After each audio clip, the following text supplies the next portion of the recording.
میں گھر سے بیگ اٹھا کر جب دروازے کی طرف جا رہا تھا تو میری ماں اور بہن مسلسل روئے جا رہی تھی۔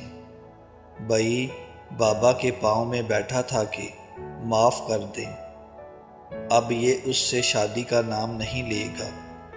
ابو کہہ رہے تھے کہ ٹھیک ہے، یہ اپنے منہ سے کہہ دے کہ یہ دوبارہ اس کا نام اس گھر میں نہ لے تو بے شک جائے، پر وہ مجھے ہر حال میں چاہیے تھی، اس لیے میں گھر سے نکل آیا۔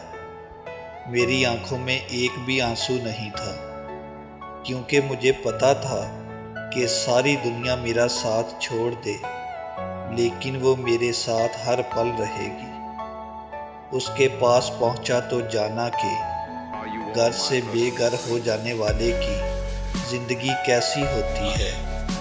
اس کے وہ الفاظ مجھے آج بھی یاد ہیں کہ آخر تمہاری اوقات ہی کیا ہے۔ جس کے گھر والوں نے اسے گھر سے نکال دیا ہو وہ مجھے کیا خوش رکھے گا۔ اس لیے میں تم سے معذرت چاہتی ہوں کہ میں بھی تمہیں چھوڑ رہی ہوں، تم میرے قابل نہیں ہو۔ اس وقت میری آنکھوں میں پہلی دفعہ آنسو آ رہے تھے۔ کرتا بھی تو آخر کیا کرتا، بات تو خیر صحیح تھی اس کی کہ میری اوقات ہی کیا ہے جو میں اسے خوش بھی رکھ پاؤں گا۔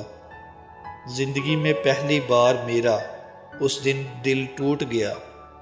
میں نے بہت دن پارکوں میں سو کر گزار دیے، میں بہت دن بھوکا رہا، بہت رویا بھی ہوں میں محبت کر کے، اور محبت میں ایسا برباد ہوا کہ آج نہ کوئی اپنا ہے اور نہ ہی مجھے کسی پر یقین۔ تنہائیوں کی قید اب مجھے بہت پسند ہے، اور آج میں اپنی کی جانے والی محبت سے بس اتنا کہوں گا کہ مجھ سے یوں نہ کہو کہ یہ قسمت کی بات ہے، میری قید تنہائی میں تمہارا بھی ہاتھ ہے۔